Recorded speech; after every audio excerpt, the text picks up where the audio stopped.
रमा खल को क्या मतलब, वो तो प्रतिद्वंदी है, वो दो मतलब मेयर भी रह चुकी हैं और मेयर पद पे वो काम भी कर चुकी हैं, तो उन्हें कैसे देख रही हैं? मैं किसी को भी प्रतिद्वंदी नहीं मानती हूँ, क्योंकि ये विकास की होड़ लगी हुई है कि लगातार मैं लगभग 3 साल से चुनाव नहीं हो रहे थे। रांची राजधानी को राजधानी बनाना है और उसके लिए एक बेहद मेरे पास बड़ा प्लानिंग है और बड़ा विकास का एक खाका हमने तैयार करके रखा है। नमस्कार, आप देख रहे हैं एयर नाउ और मेरा नाम है शैरतन।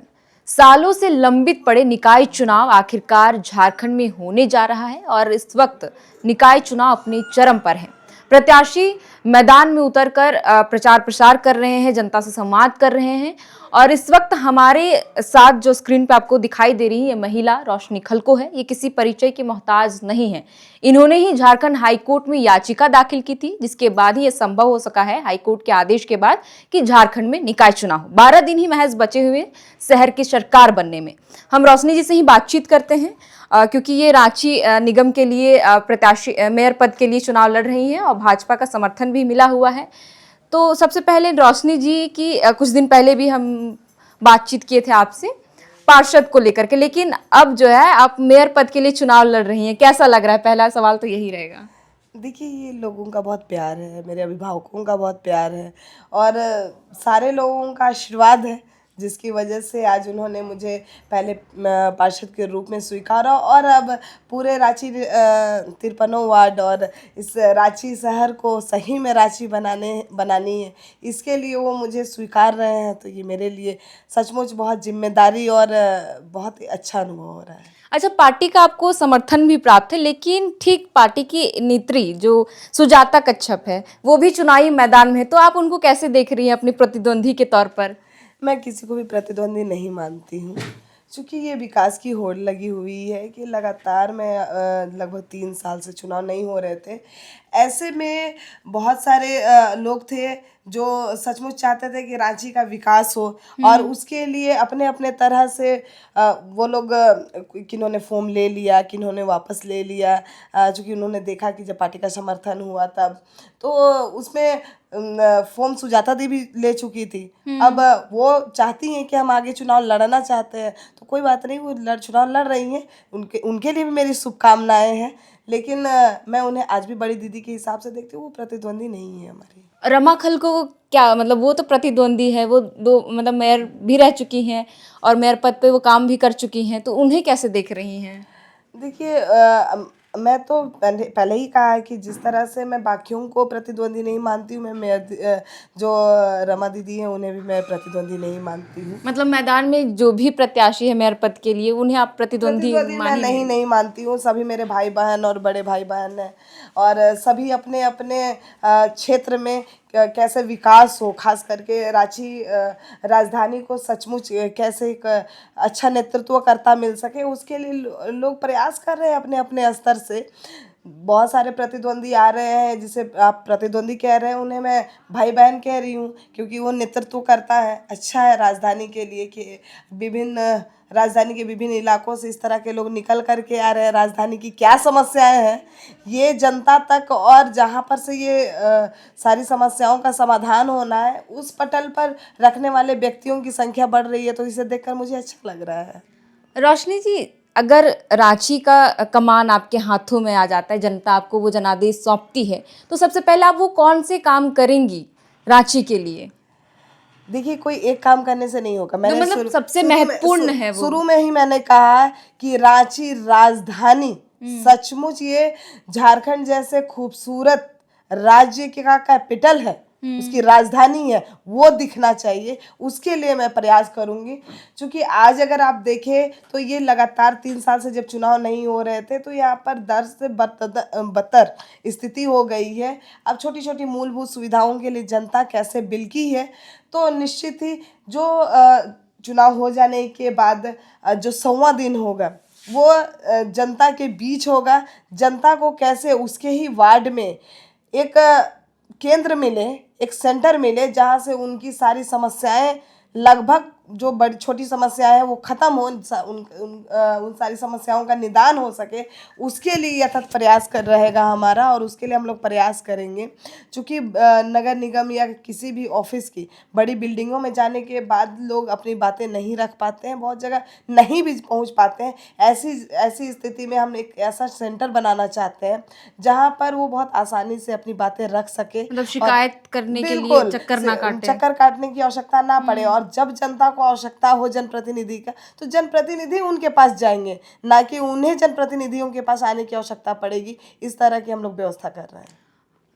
रोशनी जी, आप महिला हैं, महिलाओं की सुरक्षा की अगर बात करें तो रांची में जो है सेफ्टी का इशू बहुत ज़्यादा आ रहा है कि महिलाओं को सड़कों पर, क्योंकि रोड सन्नाटा हो जाता है, स्ट्रीट लाइट का दिक्कत होता है कहीं, और अमूमन ऐसे कई रिपोर्ट्स भी आए हैं कि रांची जो है, रांची शहर वो सुरक्षा के मामले में बहुत ही नीचे चला गया है। तो महिला सेफ्टी को लेकर के आपका क्या डेमो प्लान? महिला सेफ्टी को लेकर के ही हम लोग सबसे ज़्यादा सजग रहे हैं, क्योंकि इस महिलाओं को सिर्फ हम लोगों को बढ़ाना नहीं है, बल्कि महिलाओं को सुरक्षित रखना, बच्चों को सुरक्षित रखना, इनफैक्ट रांची की आम जनता कैसे सुरक्षित रहे, उसके लिए भी हमें प्रयास करने की आवश्यकता है।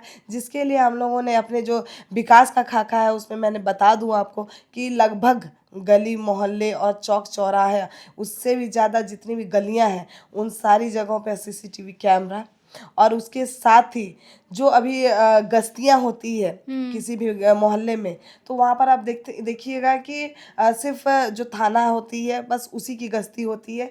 ये मेरा प्रयास रहेगा, उसके लिए मैं हमेशा प्रयास करती रहूँगी कि किस तरह से महिला थाना की भी गश्ती हो सके, ताकि महिलाएं सुरक्षा अपने आप को सुरक्षित महसूस कर सके। और जो भी परेशानियाँ हो महिला, चूँकि आज अगर महिलाओं को उत्पीड़न का मामला हो गया या महिलाओं को परेशानी होती है तो महिलाएं कहाँ जाए उसे समझ में नहीं आता है। ऐसी दृष्टिकोण से महिला हेल्प नंबर और उसके साथ ही महिला पुलिस और बाकी सारी चीज़ों की पहल मैं करूंगी। चूँकि ये नगर निगम का काम नहीं है, मैं आपको बता दूं, लेकिन फिर भी राज्य सरकार के साथ मिल करके हम लोग इसमें, चूँकि अगर राज्य सरकार के साथ समन्वय बैठ जाता है और वो साथ देते हैं तो निश्चित इस दिशा में भी पहल करने का प्रयास करेंगे हम लोग। अब महिला सेफ्टी को लेकर के तो आपने बताया कि क्या है आपका रोड मैप, लेकिन अगर हम बसों को देखें, जो सिटी बस वुमेन्स के लिए अलग होती है, लेकिन अमूमन देखा जाता है कि उन बसों में पुरुष भी आके बैठ जाते मैं हैं। अभी अभी आपको तुरंत बता रही थी कि राजधानी को राजधानी बनाना है, रांची राजधानी को राजधानी बनाना है, और उसके लिए एक बेहद मेरे पास बड़ा प्लानिंग है और बड़ा विकास का एक खाका हमने तैयार करके रखा है, जिसमें आपको राजधानी की सूरत बदलते हुए नज़र आएगी, जो अभी छोटे से समय में बताना संभव नहीं है। निश्चित ही जो हमारा ये चुनाव है, वो चुनाव का जो त्यौहार है उसे ख़त्म होने दीजिए। निश्चित ही आपको ये सारी चीज़ें धरातल पर नज़र आएंगी कि किस तरह से एक एक चीज़ों पर, एकदम बारीक से बारीक चीज़ों पर भी हम लोगों ने काम किया हुआ है, उस पर होमवर्क किया हुआ है, और आम जनता का भी उसमें राय लिया जाएगा कि इसमें और क्या संशोधन किया जा सकता है, और निश्चित ही वो धरातल पर उतरेंगे। अच्छा, इस वक्त नगर निगम का बुलडोजर, रोशनी जी आप तो देख ही रहे, खबरें भी आती ही हैं कि लगातार चल रहा है, और कोई भी प्रत्याशी जो है ये बुलडोजर एक्शन पर कुछ कहने को तैयार नहीं है। तो आपका क्या ऐसा नज़रिया, आप कैसे देख रही हैं जो बुलडोजर एक्शन हो रहा है, लोगों के घर तोड़े जा रहे हैं, और अगर DIG की बात करें तो वहाँ पे कई ऐसे परिवार हैं जिन्होंने कह दिया है कि हम वोट का बहिष्कार करेंगे। देखिए, अगर जो नहीं कह रहे हैं तो वो उनकी मानसिकता है। मैंने तो शुरू में ही कहा कि जब तक किसी को बसाना नहीं तब तक किसी को हटाना नहीं। अब जब लगातार बुलडोजर चल रहे हैं, अतिक्रमण का मामला है या बाकी सारी चीज़ों की बातें हैं, तो मैं आपको बता दूं कि जब हम लोग पार्षद कार्यकाल में थे उसी वक्त बहुत सारे सरकारी ज़मीनों का चयन किया गया जा चुका है। शायद बाकियों को इसके बारे में जानकारी नहीं होगी, लेकिन मैं उसी बोर्ड परिषद की मेंबर रह चुकी, इसलिए मुझे पता है कि जितनी भी सरकारी ज़मीन थी उसकी चिन्ह हो चुकी थी। लेकिन चूंकि फंड नहीं होने की वजह से सरकारी आवास नहीं बनाए गए थे। इसमें भी मैं यही कहूँगी कि सरकार की पहल होनी चाहिए, इसमें सरकार के साथ समन्वय बैठा करके जितनी भी खाली जगह है जो निगम की, वहाँ पर सरकारी आवास बना करके या फिर सरकारी वेंडर बना करके उन लोगों को बसाने का कार्य करना है। तो ये सारी चीज़ें जिस तरह से अभी जब तक चुनाव खत्म नहीं होते तब तक नहीं हो सकती है, लेकिन निश्चित ही चुनाव खत्म होने के बाद इस पर भी पहल किया जाएगा, क्योंकि उस समय के जितने भी फाइल और जो जगह चिन्हित किए गए थे उनकी फाइलें कहाँ हैं ये भी खोजनी पड़ेगी, क्योंकि बहुत लंबा अंतराल हो गया, लगभग 3 साल के गैपिंग के बाद तो कोई भी चीज़ें इधर उधर हो जाती है, उसमें बहुत सारे और भी संशोधन की आवश्यकता पड़ेगी। वो सारी चीज़ें हम लोग करने का प्रयास करेंगे, चाहे वो रोड नाली हो, सामुदायिक भवन हो, बच्चों के लिए पार्क हो, महिलाओं का सेफ्टीकरण हो, हर चीज़ है उसमें। आप इंतजार कीजिए, थोड़ा सा तो धैर्य रखिए, आप धैर्य रखिए, हर समस्या का समाधान होगा। क्योंकि मैंने भी इस बरसात में हम लोग भी कहीं डूब करके पार हुए हैं। मैं तो धन्यवाद देना चाहती हूँ यहाँ के स्थानीय विधायक और सांसद को, जिसके कारण कुछ तो हम लोगों को सुविधाएं मिली, और नहीं तो ये 3 सालों में जो नरकीय स्थिति राजधानी की हुई है उसमें तो मुझे ऐसा लग रहा था जैसे पलायन ही हो जा रहा था। अच्छा, दर्शकों को क्या कुछ कहना चाहेंगी? आप मेयर पद के लिए अभी उतरी हैं, जनसंवाद कर रही हैं। देखिए, आगरा है और जित पूरे राजधानी वासी मुझे उतने ही प्यार और सम्मान के साथ अपने घर में, अपने परिवार में और अपने दिल में मुझे स्थान दे रहे हैं। इसके लिए मैं उनका आभार व्यक्त करती हूँ। लेकिन आप सबों के आशीर्वाद और प्यार की और आवश्यकता है, जो 23 तारीख को बूथ पर दिखेगा, जब आप बिस्किट छाप पर और क्रम संख्या 6 पर मोहर लगा करके मुझे विजयी बनाएंगे। धन्यवाद।